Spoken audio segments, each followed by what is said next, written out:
bathrooms with flushing toilets. This concrete underworld gives a glimpse of the kind of paranoia which must exist in Gaddafi's inner circle. And now we seem to have a kind of back exit, or an emergency exit, if you like, this fixed ladder that will take us back up to the surface again. Jackie Rowland, Al Jazeera in eastern Libya. The Obama administration has called on Muammar Gaddafi to step down. For more on that, let's cross to Jane Dutton at our Washington Broadcast Center. Jane?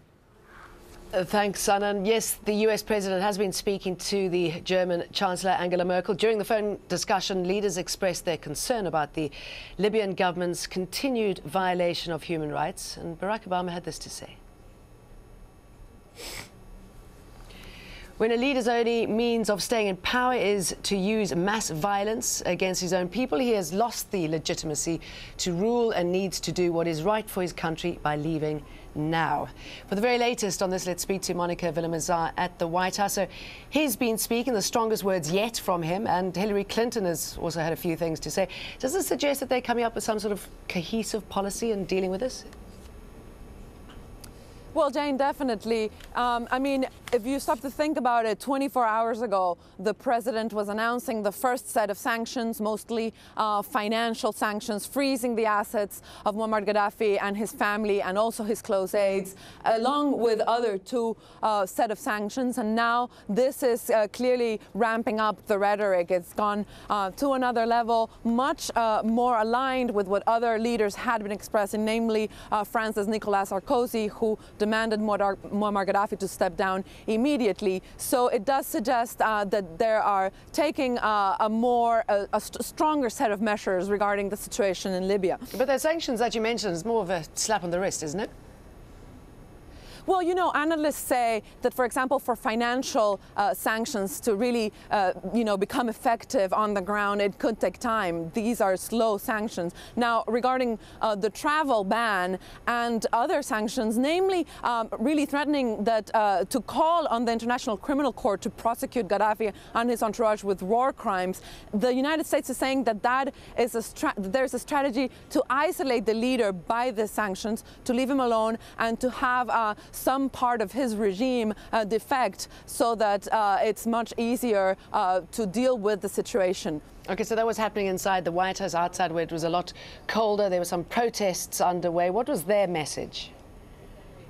The protesters we spoke to said that they basically want to tell the president that that he should support the different revolutions that are taking place in the Arab world, that people there are just basically fighting for their rights, for universal rights and values like democracy that the United States stands by. So they are really hoping that the president and the Obama administration as a whole would support the movements that are taking place in the Middle East, Jane. Okay, thank you for that, Monica. Now, the UN Security Council has been holding a closed-door meeting over the past few hours to discuss possible sanctions targeting the Gaddafi government. The vote has been delayed because of disagreements over a proposal to refer the crackdown in Libya to the International Criminal Court. The UN Security Council General has called for decisive action from the international community, and Libya's UN delegation, which has denounced Gaddafi, has backed an ICC referral. The French ambassador said before the meeting that the ICC was the main sticking point. Brazil, India and China are reportedly resisting an immediate referral. Instead, they're in favour of language that just leaves the door open to bringing Libya to the ICC. Al Jazeera's Kristen Salumi is at the UN. What are we waiting for, Kristen? Yes, Jane. The sticking point all day has been this referral to the International Criminal Court and whether or not the resolution should include a call for an investigation into possible crimes against humanity. Some of the delegations here, including China, Brazil, Gabon, and also India, had expressed reservations about this. They were concerned that it might do more harm than good. They wanted a more nuanced language in the resolution, perhaps opening up the possibility of a referral to the criminal court in the future. But the Europeans have been pushing really hard for this ICC referral. Their argument has been that this could possibly help turn some of Gaddafi's inner circle against him. The threat of prosecuting not only him, but other members of the government might be enough to change things on the ground there. So, and also a real turning point today, as you mentioned, was the letter that came from the Libyan ambassador to the United Nations saying that he and the delegation here were in support of this ICC referral. I mean, it's highly unusual, to say the least, to have a UN ambassador asking for sanctions against his own government. But that's what we have here, and many delegations, we're told, are finding that hard to ignore. So they have come to some preliminary agreement on the final draft. There is a draft that has been put into blue, and we do expect a vote on this final draft in the coming hours. We don't know exactly how it's going, but there is enough consensus that they decided to move forward with the vote. Okay, so a lot of pressure on them now coming from the Libyan defectors, if you can call them that, to impose some sort of sanction. Once the Security Council has agreed on a way forward, how quickly will all of the decisions made come into action?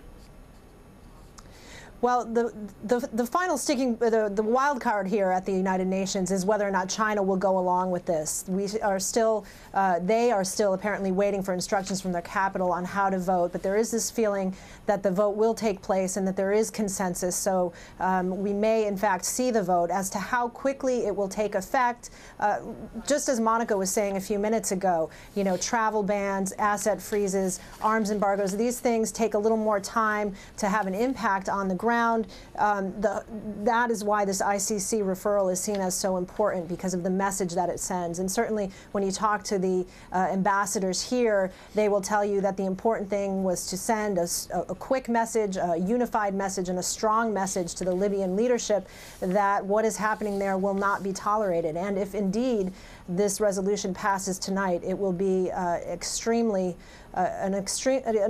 quick response in UN time. It's unusual for this bureaucratic organization to move so quickly. Okay, we look forward to finding out what it is. Thanks for that, Kristen. For more on the response of the US and the UN so far, I'm joined by AlJazeera senior political analyst Marwan Bishawa. Right, so we've got Barack Obama talking tough so far, if you can put it that way, considering his long silence. Hillary Clinton, the UN deliberations.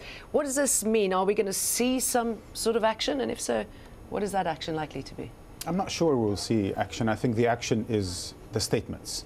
The statements by the Security Council, the statements by the Secretary General of the United Nations, of course by the US President and by European leaders. Especially today, they were joined by Mr. Berlusconi, the Italian Prime Minister, who said that Gaddafi is losing support and so on and so forth, is that he's falling apart.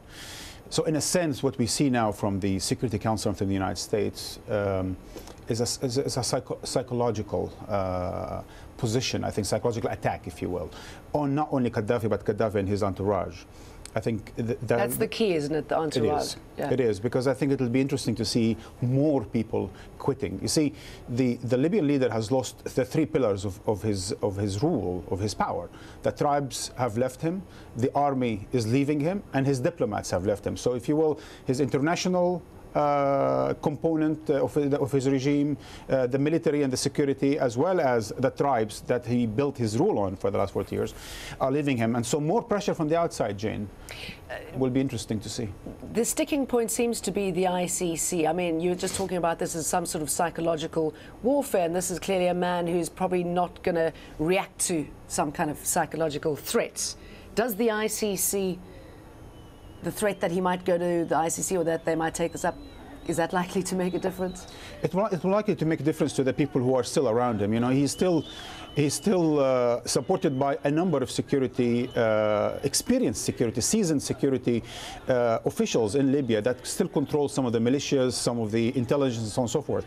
As soon as they start hearing language like a criminal court, like war crimes, like crimes against humanity, they might start themselves fleeing away from Tripoli and so on. But yes, as you said, I still think that what's happening in Tripoli today will decide, in the end of the day, the future, the destiny of Muammar Gaddafi. Okay, we're seeing some sort of political movement. We're seeing those who've left Muammar Gaddafi setting up some kind of interim political structure. I mean, these are men who've worked closely to him.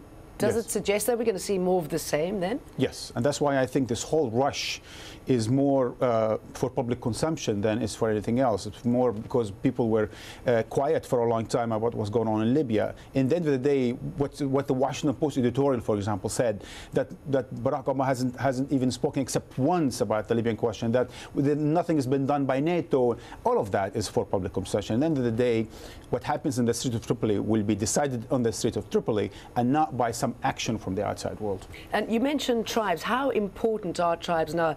The suggestion has been thrown out that the country is likely to split in two. Do you think that is a possibility? Well, it's certainly split more than in two, but certainly there's two oil wells, one in the east, one in the west, and maybe some people were suggesting something like what happened in Iraq. Yeah. But however, what we've seen for the last 48 hours is not so much on tribal lines, although a lot of people spoke from tribal identity perspectives. But what we've seen is that cities now are being almost autonomous, kind of self-ruling.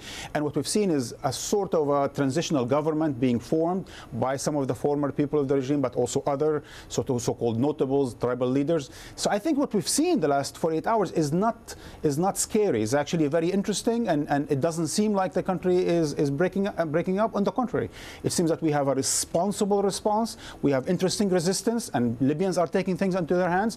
And now the only person who is really isolated is the Libyan leader within the capital, within part of the capital. So within a week, I mean, this is breathtaking, and I think it's very interesting, and there is no need to get all ramped up on the outside while things are going in the right direction on the inside. Okay.